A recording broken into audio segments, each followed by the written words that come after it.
안녕하세요. 하루 1시간 문학 읽기의 최선문입니다. 지난 시간에 이어 한강 작가님의 소년이 온다를 계속 읽어보겠습니다. 세 번째 이야기인 7개의 뺨은 어린 새의 동호에게 카스테라와 요구르트를 조용히 챙겨주던 은숙의 이야기를 담고 있습니다. 은숙은 출판사에서 일하는 편집자가 되었는데요. 이야기의 시작부터 목뼈가 어긋날 정도로 세게 뺨을 맞습니다. 하루에 한 대씩 맞았던 뺨을 잊겠다는 은숙은 하루하루 맞은 뺨을 잊으며 지난 광주에서의 일과 이후의 일들을 회상합니다.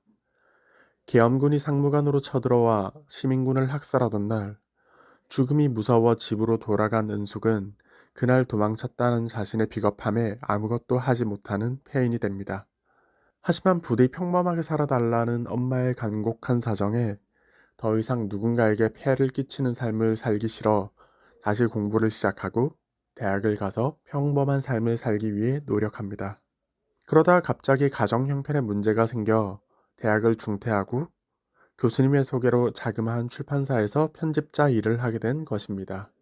가정사 때문에 대학을 중퇴한 일로 엄마가 너무나 미안해 하시지만 사실 자신은 그 일이 아니었더라도 대학을 졸업하지 못했을 거란 걸 은숙은 알고 있습니다. 독재 정권에 맞서 시위를 하는 학생들의 대열에 몸을 던질 수밖에 없던 자신을 알았기 때문입니다. 회상과 함께 한 원고의 검열이 진행되는데요. 이 원고는 희극 원고로 곧 올라갈 공연의 대본이기도 합니다. 하지만 검열을 받으며 온갖 곳이 다 난도질당해 마치 원고가 불에 탔다고 묘사를 하며 종이가 잉크를 하도 먹고 부풀어 올라 책이 마치 삼각기둥 모양이 되었다고 할 지경입니다. 그럼 이렇게 난도질 당한 원고로 어떻게 공연을 올릴 수 있을까 하는 부분에서 대사를 소리내지 않고 입으로 복화술을 해 공연을 올리게 되는데요. 이 장면은 감동적이라기보다 차분하게 뜨거워지는 고조감을 불러 일으키며 이야기를 마무리합니다. 살아남아 일상을 살아가는 사람들 역시 결코 그 사건에서 분리되지 못함을 보여주는, 그리고 그 사건을 어떻게든 기억하고 기록하기 위해 애쓰고 있음을 보여주는 이야기였습니다. 그럼 이제 인상적인 문장들을 함께 읽어보겠습니다. 69페이지. 도청 민원실 부탁합니다. 안내받은 전화번호를 누르고 다시 기다렸다. 분수대에서 물이 나오고 있는 걸 봤는데요. 그래서는 안 된다고 생각합니다. 떨리던 그녀의 목소리가 점점 또렷해졌다. 어떻게 벌써 분수대에서 물이 나옵니까? 무슨 축제라고 물이 나옵니까? 얼마나 됐다고 어떻게 벌써 그럴 수 있습니까? 이어서 85페이지. 묵묵히 쌀알을 씹으며 그녀는 생각했다. 치욕스러운 데가 있다. 먹는다는 것엔. 익숙한 치욕 속에서 그녀는 죽은 사람들을 생각했다. 그 사람들은 언제까지나 배가 고프지 않을 것이다. 삶이 없으니까. 그 사건과 무관한 평범한 분수를 보며 그리고 하루 3번 밥을 먹을 때마다 드는 생각이라기엔 너무 서글펐습니다. 그날의 여파가 가장 평범한 일상마저 잠식하고 있음을 보여주는 문장들이었습니다. 87페이지. 그 과정을 어머니는 진심으로 미안해했지만 그녀의 생각은 달랐다. 집안 사정이 나빠지지 않았다 해도 그녀는 대학을 졸업하지 못했을 것이다. 결국 그 앳된 학생들의 스크럼 속으로 걸어 들어갔을 것이다. 가능한 끝까지 그 속에서 버텼을 것이다. 혼자 살아남는 것을 가장 두려워했을 것이다.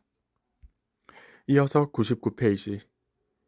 당신이 죽은 뒤 장례식을 치르지 못해 내 삶이 장례식이 되었습니다.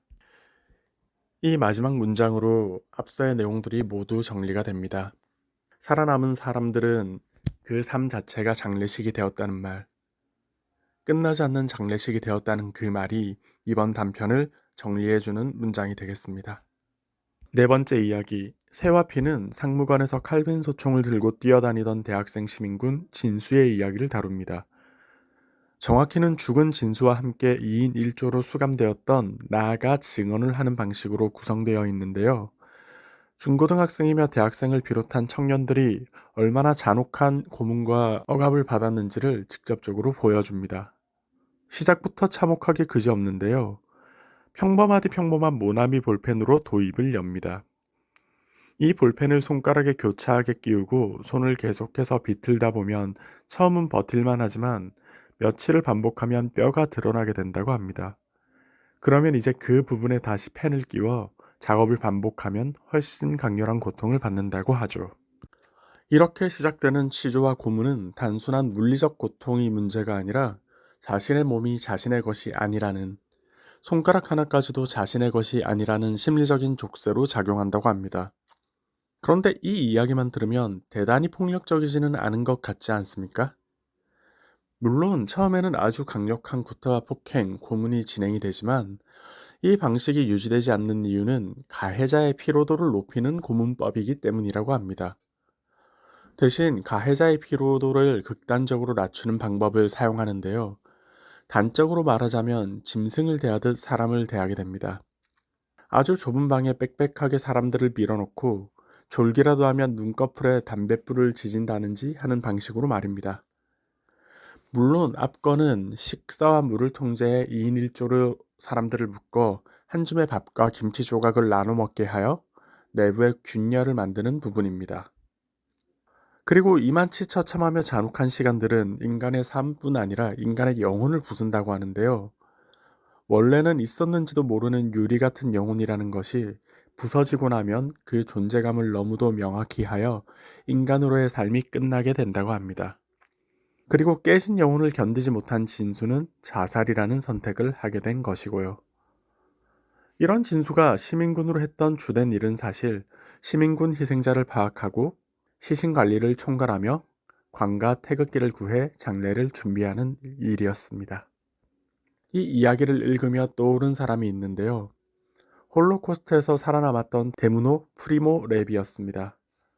인간의 굴강한 정신과 응원한 문장을 보여준 데무노 역시 깨진 영혼을 참지 못했는지 자살로 삶을 마감했었죠. 이제 새와 피의 인상적인 문장들을 살펴보겠습니다. 107페이지. 한 달 전 그의 부고를 들었을 때 가장 먼저 떠오른 것이 바로 그 눈이었습니다. 멀건 콩나물국에서 콩나물을 골라 먹다 말고 멈칫 나를 보던 눈. 그가 콩나물을 다 먹어버릴까봐 긴장하고 있던 나를, 우물거리는 그의 입술을 혐오하며 쏘아보고 있던 나를 묵묵히 마주 바라보던, 나와 똑같은 짐승이었던 그의 차갑고 공허한 두 눈. 폭력에 의해 이미 부서지고 깨진 육체와 영혼을 이보다 잘 표현할 수는 없겠습니다. 113페이지. 지금은 어리석게 들리겠지만 그 말을 절반은 믿었습니다. 죽을 수 있지만 어쩌면 살 수도 있다고 생각했습니다. 지겠지만 어쩌면 버텨낼 수 있을 거라고 생각했습니다. 나뿐 아니라 조원들 대부분이, 특히 어린 친구들은 더 강한 희망을 품고 있었습니다. 무고하고 가녀리며 불안한 영혼들이 어떤 마음으로 상무관에 남아 있었는지를 그리고 있는 대목입니다. 마지막으로 깨진 영혼을 유리에 묘사한 문장을 읽고서 이번 시간을 마치겠습니다. 130페이지.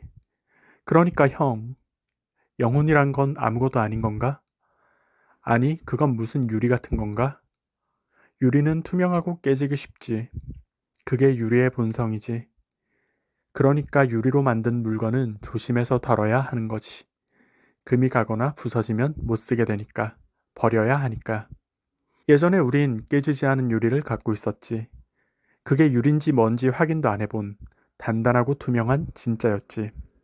그러니까 우린 부서지면서 우리가 영혼을 갖고 있었단 걸 보여준 거지. 진짜 유리로 만들어진 인간이었단 걸 증명한 거야. 다음 시간에 남은 두 편과 에필로그로 찾아뵙겠습니다. 감사합니다.